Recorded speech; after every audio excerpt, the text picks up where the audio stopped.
Hello दोस्तों, कैसे हो आप सभी। आशा करता हूँ कि आप सभी बहुत अच्छे होंगे। दोस्तों, आज हम गणित की शिक्षण विधियों के बारे में आगे चर्चा करते हैं। उससे पहले हम आज हमारी पोएम के बारे में भी थोड़ा विस्तार से चर्चा करते हैं। दोस्तों, हमारी पोएम थी कि गणित चला है आज घूमने और घुमाने लोगों को, दुनिया में क्या मकसद इसका चला बताने लोगों को। दोस्तों, मैं वापस इसे रिपीट करता हूँ। गणित चला है आज घूमने और घुमाने लोगों को, दुनिया में क्या मकसद इसका चला बताने लोगों को। तो दोस्तों, जब गणित भ्रमण के लिए निकल चुका है तो हमें भी उसके साथ साथ चलना पड़ेगा, क्योंकि हम भी तो गणित की ही शिक्षण विधियां पढ़ रहे हैं। तो दोस्तों, चलते हैं।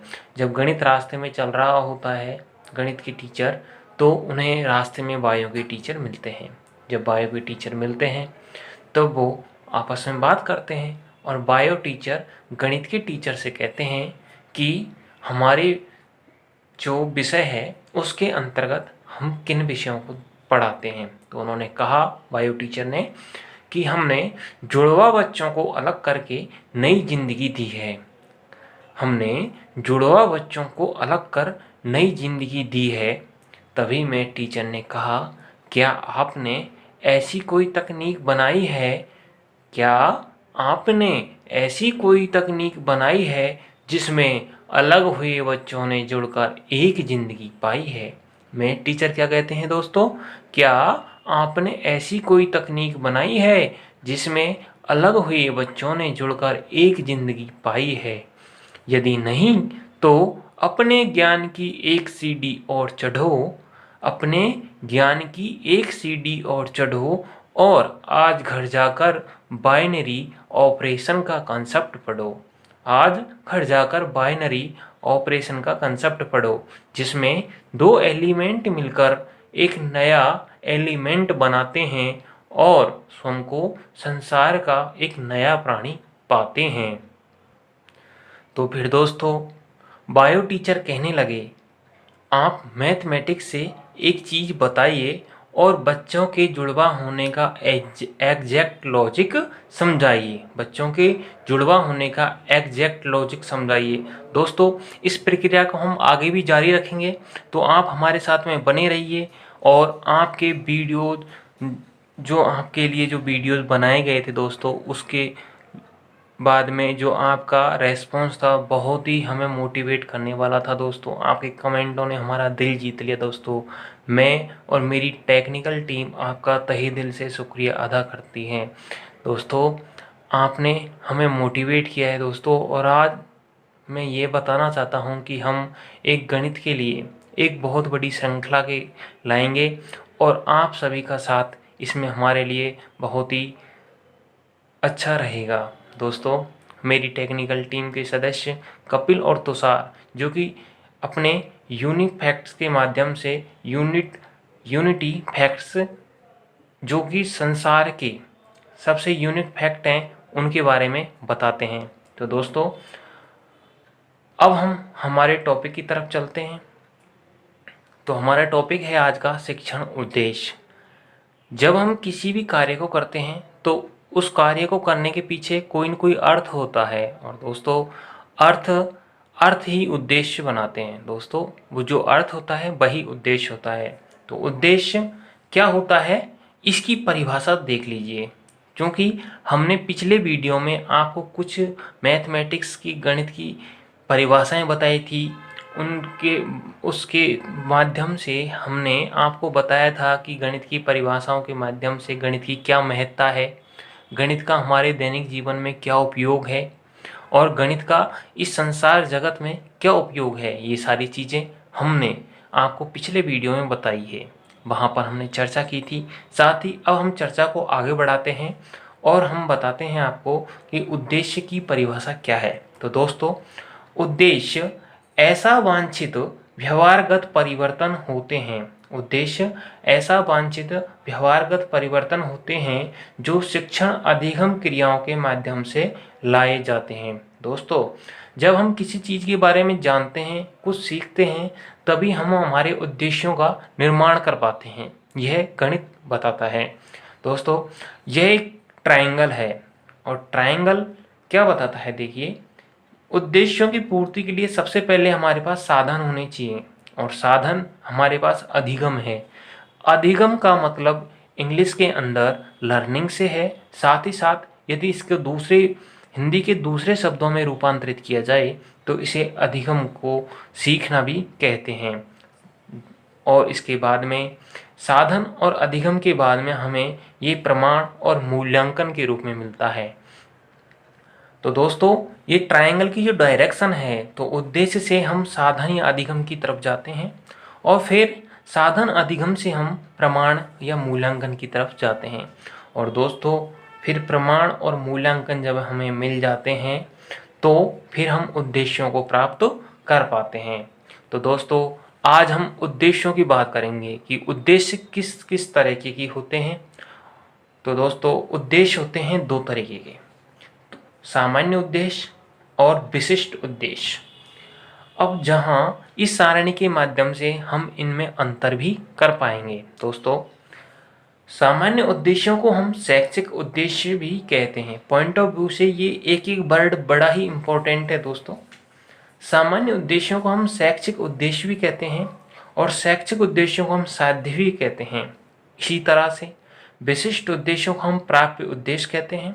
प्राप्य उद्देश्यों को हम शिक्षण उद्देश्य भी कह सकते हैं और शिक्षण उद्देश्यों को हम साधन भी कह सकते हैं। दोस्तों, ये इसके अलग अलग नाम हैं जो कि एग्जाम के अंदर किसी भी नाम को देकर के क्वेश्चन को दे सकता है और हमें उसे अच्छे से सॉल्व करना है।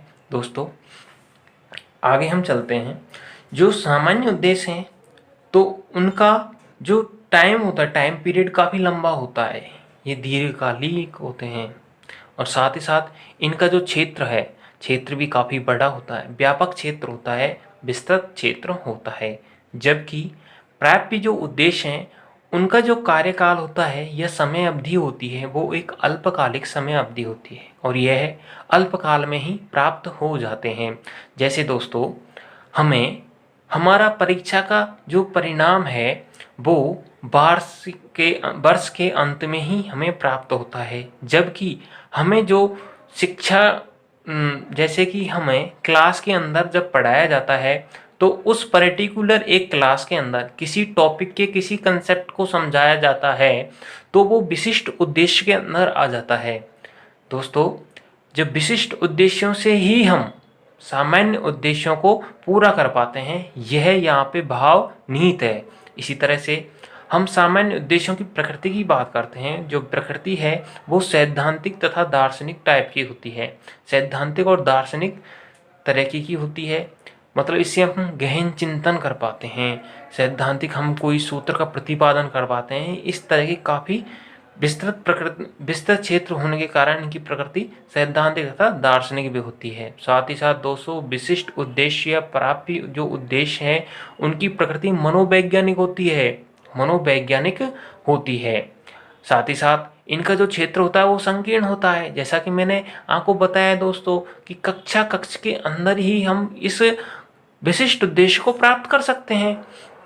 दोस्तों, कक्षा शिक्षण से इनका प्रत्यक्ष संबंध नहीं होता। सामान्य उद्देश्यों का कक्षा शिक्षण से कोई संबंध नहीं होता, प्रत्यक्ष रूप से नहीं होता। वैसे तो होता है लेकिन प्रत्यक्ष रूप से संबंध नहीं होता। साथ ही साथ जो विशिष्ट उद्देश्य हैं उनका कक्षा शिक्षण से प्रत्यक्ष संबंध होता है, क्योंकि कक्षा में बैठकर ही हम विशिष्ट उद्देश्यों को या प्राप्य उद्देश्यों को या शिक्षण उद्देश्यों को या साधनों को प्राप्त कर सकते हैं। इस वजह से इसे प्रत्यक्ष कहा गया है, जबकि ये प्रत्यक्ष इनका संबंध नहीं होता है। हाँ, इससे रिलेटेड जरूर होते हैं बट प्रत्यक्ष रूप से नहीं। तो दोस्तों, ब्लूम ने इसको लेकर के और एक वर्गीकरण दिया जिसको ब्लूम का वर्गीकरण कहते हैं, ब्लूम वर्गीकरण कहते हैं या ब्लूम्स टैक्सोनॉमी कहते हैं। तो इन्होंने दो सिद्धांत प्रतिपादित किए। पहला सिद्धांत 3H सिद्धांत, 3H थ्योरी, और दूसरा सिद्धांत KAS थ्योरी। तो इसके अंदर 3S थ्योरी के अंदर क्या है, इसको जाने उससे पहले हम कुछ पक्षों की बात कर लेते हैं। इसके क्या क्या पक्षों के बारे में इन्होंने बताया है। तो सबसे पहला ज्ञानात्मक पक्ष। अब जब ज्ञानात्मक पक्ष की बात करते हैं तो ज्ञान हमारे दिमाग के अंदर होता है, इसका सीधा संबंध दिमाग से होता है। साथ ही साथ जब दिमाग से ज्ञानात्मक पक्ष का संबंध होता है तो उससे हमारा क्या बढ़ता है, नॉलेज बढ़ता है। तो दोस्तों दोनों चीज़ों पे गौर करिएगा। जब ज्ञानात्मक पक्ष की बात करते हैं तो एक H ये वाला है जिसका रिलेटेड है किससे, हेड से। साथ ही साथ ये K है दोस्तों, इसका मीन्स है नॉलेज से। तो साथ ही हम आगे बढ़ते हैं। दूसरा पक्ष है इसका भावात्मक पक्ष। भावात्मक पक्ष को हम एटीट्यूड भी बोल सकते हैं, या फिर किसी विषय के प्रति रुचि जागरण करने को ही हम भावात्मक पक्ष के अंदर इंक्लूड करते हैं। तो दोस्तों इसका संबंध हमारे हृदय से होता है। और साथ ही साथ A4 एटीट्यूड बोलते हैं। तो ये ए वाला KAS थ्योरी वाला ए है और ये क्रियात्मक पक्ष है। इसके अंदर H मीन्स हैंड होते हैं, क्योंकि जब हम कोई भी कार्य करते हैं वो कल्प से करते हैं। कल्प मीन्स हैंड यानी हाथ से करते हैं। और साथ ही साथ दोस्तों S फॉर स्किल, जो कि हमारे अंदर कार्य करने की जो रचनात्मकता आती है वो स्किल क्रियात्मक पक्ष के माध्यम से ही आती है। दोस्तों अब व्यवहार के पक्षों की बात करते हैं। व्यवहार के पक्ष हैं, कौन कौन से पक्ष हैं व्यवहार के पक्ष, ज्ञानात्मक पक्ष, भावात्मक पक्ष और क्रियात्मक पक्ष। ज्ञानात्मक पक्ष को हम कॉग्निटिव कहते हैं, भावात्मक पक्ष को हम अफेक्टिव कहते हैं और क्रियात्मक पक्ष को हम मनोगतिक या साइकोमोटर कहते हैं, साइकोमोटर भी कहते हैं। तो ज्ञानात्मक पक्ष का संबंध जिस मैंने ऊपर आपको बताया है कि ज्ञानात्मक पक्ष का संबंध हमारे हेडसेट से होता है और ये बौद्धिक मस्तिष्क से होता है, ये बौद्धिक मानसिक क्षमताओं से होता है इसका संबंध, किसका, ज्ञानात्मक पक्ष का। साथ ही भावात्मक पक्ष का भावनाओं, रुचियों, अभिप्रेरणाओं, अभिवृत्तियों मीन्स दृष्टिकोण से होता है। दोस्तों इसको जरूर नोट कर लेना, ये जो अभिवृत्ति है इसको हमेशा याद रखना। अभिवृत्ति का मतलब हमारा दृष्टिकोण ही होता है, ठीक है दोस्तों, अभिवृत्ति का मतलब दृष्टिकोण होता है। और इधर देख सकते हैं हम क्रियात्मक पक्ष के अंदर हस्त कौशलों से होता है। जो इसका संबंध है क्रियात्मक पक्ष का वो किससे है, हस्त कौशलों से है। तो जो उद्देश्यों का वर्गीकरण है, ये जो सिद्धांत दिया था 1956 के अंदर BS ब्लूम द्वारा दिया गया। साथ ही साथ भावात्मक पक्ष का जो सिद्धांत है उसका प्रतिपादन करथवाल, मसीहा और ब्लूम द्वारा 1964 के अंदर दिया गया। और क्रियात्मक पक्ष का 1969 में सिम्पसन ने दिया था, इसका प्रतिपादन किया था 1969 में। अब दोस्तों हम ज्ञानात्मक, भावात्मक और क्रियात्मक पक्ष के जो उद्देश्य हैं उनकी बात कर लेते हैं। तो सबसे पहले हम ज्ञानात्मक पक्ष के उद्देश्यों की चर्चा करते हैं यहाँ पे। और ज्ञानात्मक उद्देश्यों के अंदर सबसे पहला जो पॉइंट है वो ज्ञान है, फिर है अपबोध, फिर है अनुप्रयोग या ज्ञानोप्रयोग, एप्लीकेशन ऑफ नॉलेज, एंड फिर है विश्लेषण, खंड खंड करना, संश्लेषण, नवीन संख्या का सृजन करना और मूल्यांकन यानी निर्णय लेना या निर्धारित करना।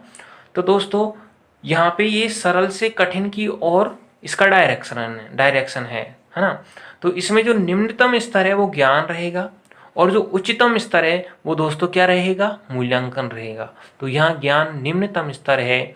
सबसे पहले जब हम किसी की चीज़ के बारे में जानते हैं या उसे परिभाषित करते हैं तो दोस्तों वह हमारे ज्ञानात्मक पक्ष का विकास करता है और वो हमें नॉलेज देता है, ज्ञान देता है। इसी तरह से जब हम उसके बारे में परिभाषित करते हैं और हम अवबोध यानी उसको कंपेयर करते हैं किसी दूसरी चीज़ से या फिर उसकी संरचना के बारे में जानते हैं तो वो हमारा अवबोधात्मक पहलू हो जाता है। साथ ही साथ जब हम किसी विषय के जैसे गणित है, गणित में कोई फॉर्मूला दिया गया है और उसको हम जब अच्छी तरह समझ चुके हैं, या किसी जैसे मान लो ट्रायंगल दिया हुआ है, ट्रायंगल की डेफिनेशन ज्ञानात्मक पक्ष के अंदर आ जाती है और हमें विभिन्न प्रकार के ट्रायंगल से दिए गए हैं और उनके अंदर हम अंतर स्पष्ट कर पाते हैं, तो वह अवबोध का पार्ट हो जाता है।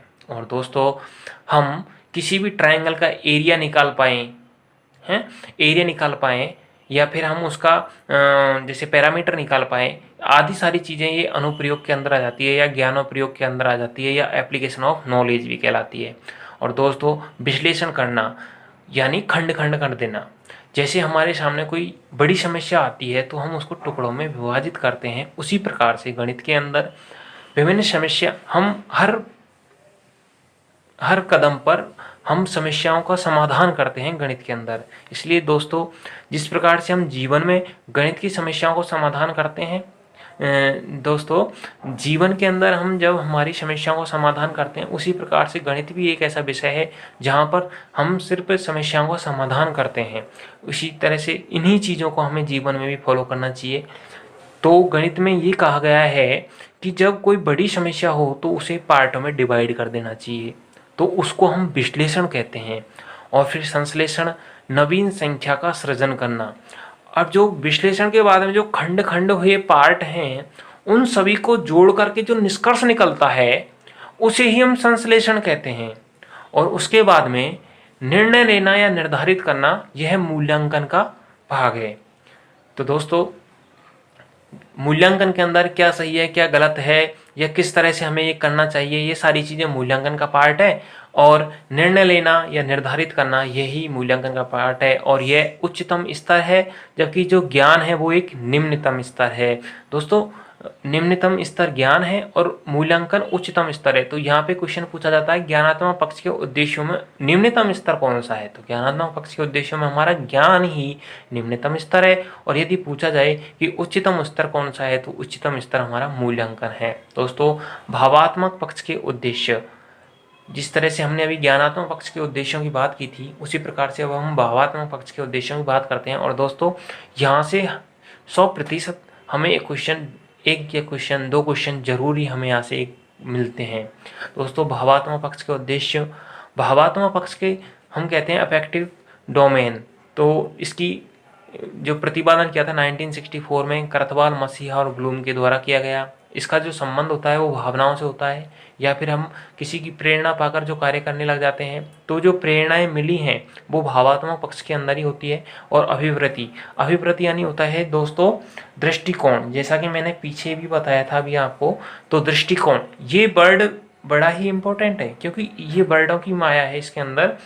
और यहाँ पे थोड़े से जटिल वर्ड होते हैं, उनको अपन ध्यान केंद्रित करके और उनका थोड़ा अर्थ निकालने के प्रयास करेंगे, जिससे कि हमें परीक्षा के दौरान आसानी रहेगी क्वेश्चनों को हल करने में। दोस्तों, इसी तरह से जैसे प्रकार ज्ञानात्मक पक्ष के उद्देश्यों की बात की थी, अब हम भावात्मक उद्देश्यों की बात करते हैं।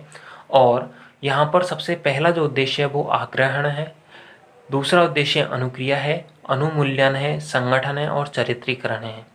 दोस्तों, यह सबसे पहली जो बात देखी जाए तो इनका जो डायरेक्शन है वो ऊपर से नीचे की ओर है, और यहाँ पे यह निम्नतम स्तर है और यह उच्चतर स्तर है। तो आग्रहण को बोलते हैं हम इंग्लिश के अंदर रिसीविंग।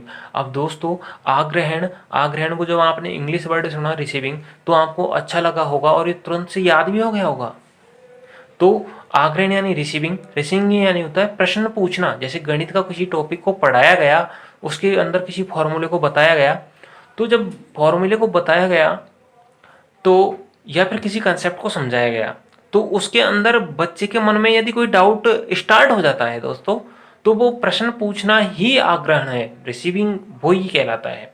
साथ ही साथ अनुक्रिया या रेस्पॉन्डिंग, प्रश्नों के उत्तर देना। जब हम बालकों से प्रश्न पूछते हैं और जब बालक प्रश्नों का उत्तर देना स्टार्ट करते हैं, तो हमारा उद्देश्य सफल होने की ओर अग्रसर होता है। तो दोस्तों, अनुक्रिया भी बहुत ज़्यादा जरूरी है। यदि आप कक्षा में पढ़ा रहे हैं और बच्चे अनुक्रिया नहीं कर रहे हैं या चुपचाप बैठे हुए हैं और आप कहते हो कि मेरी क्लास के बच्चे तो इतने सीधे हैं कि वो कुछ अनुक्रिया ही नहीं करते, वो सीधे बैठे रहते हैं, तो दोस्तों कहीं ना कहीं आप अपने व्यवहार में परिवर्तन लाइए, क्योंकि अनुक्रिया बहुत ज़्यादा जरूरी होती है। दोस्तों, अब हम बात करते हैं अनुमूल्यन की, वैल्यूइंग की। दोस्तों, बच्चे अपने मन के अंदर मानक निर्धारित कर लेते हैं, जिस तरह से हम पढ़ाते हैं उनको, प्रश्नों का उत्तर वो देने लगते हैं, तो वो हमें वैल्यूइंग कर लेते हैं, अनुमूल्यन कर लेते हैं। अब दोस्तों हम संगठन की बात करते हैं।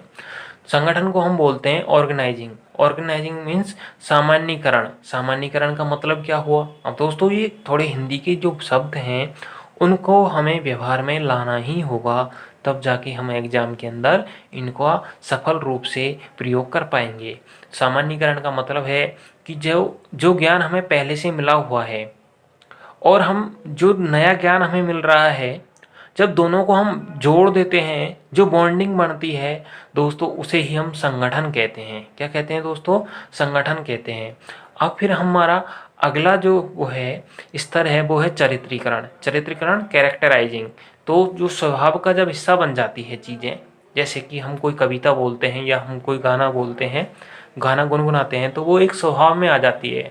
और कुछ वर्डों को हम लगातार उपयोग में लेते हैं तो वो भी हमारे स्वभाव में आ जाती है। इसी प्रकार से गणित के अंदर भी हमारी चीज़ें जब स्वभाव का हिस्सा बन जाती है तो दोस्तों वह चरित्रीकरण के स्तर पर हम पहुंच जाते हैं। और दोस्तों चरित्रीकरण उच्चतम स्तर है और आग्रहण निम्नतम स्तर है। तो दोस्तों अब हम बात करेंगे क्रियात्मक पक्ष की। तो क्रियात्मक पक्ष को मनोगतिक भी कहते हैं, मनोगतिक पक्ष भी कहते हैं। और इसके उद्देश्य क्या है इसको हम नेक्स्ट वीडियो में करेंगे जरूर। इसका दोस्तों अभी कर लेते हैं क्रियात्मक पक्ष। क्रियात्मक पक्ष में मनोगतिक पक्ष कहलाता है ये, और इसके उद्देश्य 1969 में सिम्पसन द्वारा किया गया और कौशलों से इसका संबंध बताया गया है। कौशलों से मीन्स जब हम कोई कार्य करते हैं और उसमें हम दक्ष हो जाते हैं, कुशलतापूर्वक हम किसी कार्य को कर पाते हैं, तो वह मनोगतिक पक्ष का एक उद्देश्य होता है। इसका 1969 के अंदर कौशलों से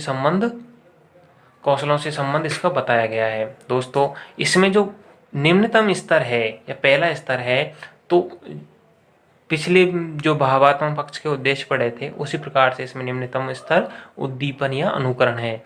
तो दोस्तों यहाँ पे इम्पल्सन उद्दीपन को बोलते हैं और इमिटेशन नकल करना अनुकरण कहलाता है। दोस्तों इमिटेशन इट्स मीन जब हम बच्चे को बताते हैं कि आपको ये कार्य करना है, अर्थात हम कोई फॉर्मूला उन्हें बताते हैं और बच्चा उन वैल्यूज को उस फॉर्मूले के अंदर पुट करता चला जाता है और जब आंसर निकालता है तो दोस्तों उसे इम्पल्सन या इमिटेशन कहते हैं। साथ ही साथ दोस्तों कार्य करना मैनिपुलेशन कहलाता है। कार्य करना दिए गए निर्देशों के अनुसार कार्य करना। जैसे जैसे हम बच्चों को कहते हैं कि सबसे पहले इस क्वेश्चन के अंदर हमें संख्याओं का जोड़ करना होगा, फिर हम कहते हैं कि जोड़ करने के बाद में दी गई संख्याओं के अंदर इस संख्या का भाग देना होगा, फिर हम कहते हैं कि दी गई संख्या जो प्राप्त संख्या है उसके साथ में हम इसे गुणा करेंगे। तो ये जो निर्देश हैं ये कार्य करने के निर्देश हैं। निर्देशों के अनुसार जब कार्य करता है बच्चा तो उसे मैनिपुलेशन कहते हैं। और परिशुद्धता का मतलब है दोस्तों नियंत्रण, कंट्रोल। बार बार अभ्यास करके अपनी त्रुटियों को कम करते हुए शुद्धता की ओर गमन करना ही परिशुद्धता है, जिसको हम एक्यूरेसी भी बोल सकते हैं। दोस्तों कम से कम गलतियां करना और शुद्धता मतलब कि हम गुड रिजल्ट्स मिले हमें, कि हम बार बार में उसे काटे पीटे नहीं और अच्छे से तरीके से हम उसे सॉल्व कर पाए, यही दोस्तों परिशुद्धता है। और दोस्तों अब आगे बात कर लेते हैं हम संयोजन की। तो कोऑर्डिनेशन संयोजन मतलब सामंजस्य बनाना। तो एक साथ कई क्रियाएं सीखते हैं, जैसे कि हम कई क्रियाएं सीख लेते हैं तो उसको हम कोऑर्डिनेशन कहते हैं। और स्वाभाविकरण नेचुरलाइजेशन, कार्य करना यंत्रवत जब हो जाता है, हमारी आदत बन जाती है, तो हम कई बार क्या करते हैं कि जब हमारी आदत बन जाती है तो हम लगातार उस कार्य को करते हैं, तो हम किसी भी समय गवाए और हम बहुत अच्छी तरह से क्वेश्चंस को सॉल्व करना सीख जाते हैं, तो वह स्वभाव का हिस्सा बन जाता है और इसे स्वाभाविकरण कहते हैं। या फिर कार्य करना जब यंत्रवत हो जाता है या हमारी आदत का निर्माण हो जाता है तो इसे स्वाभाविकरण कहते हैं। तो दोस्तों अब हम बात करते हैं अपनी पोएम की तरफ। दोस्तों फिर जब मैथ्स टीचर से कहते हैं कि चलो आपने ये तो बता दिया कि बाइनरी कॉन्सेप्ट से हम एलिमेंट को मिला करके एक नया एलिमेंट बना लेते हैं। लेकिन ये तो बताइए आप, फिर वो कहने लगे कि आप मैथमेटिक्स से एक चीज़ बताइए, बच्चों के जुड़वा होने का एग्जैक्ट लॉजिक समझाइए। तो मैं बायो टीचर ने ये कहा था कि आप मैथमेटिक्स से एक चीज़ बताइए, और जो आपने बताया हमें बाइनरी कंसेप्ट से कि बच्चे जुड़वा हो सकते हैं, तो जुड़वा होने का कोई एग्जैक्ट लॉजिक तो समझाइए, तभी तो हम मानेंगे। आप तो किसी भी एलिमेंट को जोड़ देंगे और कह देंगे कि ये तो जुड़वा है। जुड़वाओं की तो शक्ल और सूरत और बनावट बिल्कुल एक जैसी रहती है। तो दोस्तों, इस बात का जवाब हम हमारे अगले वीडियो में देंगे। तो दोस्तों, आप अगली वीडियो का इंतज़ार करिए और लुत्फ़ उठाइए इसी तरह से। और आपका बहुत बहुत धन्यवाद दोस्तों, आपने हमें बहुत सहयोग किया दोस्तों। और हमारे वीडियो इसी तरह से निरंतर आते रहेंगे, और आप ज़रूर से ज़रूर इसे लाइक करें, शेयर करें और सब्सक्राइब करें चैनल को। अपने जानने वालों को इसे शेयर करें, जिससे वो भी इस नॉलेज को ले पाएँ। और इससे आप नोट्स भी बना सकते हैं, जो कि टीचर्स की एग्ज़ाम्स और सीटेट वगैरह जितनी भी एग्ज़ाम्स हैं उन सभी में ये काम आने वाले हैं, क्योंकि ये एक सीक्वेंस से चलने वाला प्रोग्राम है। थैंक यू दोस्तों, आपका बहुत बहुत धन्यवाद।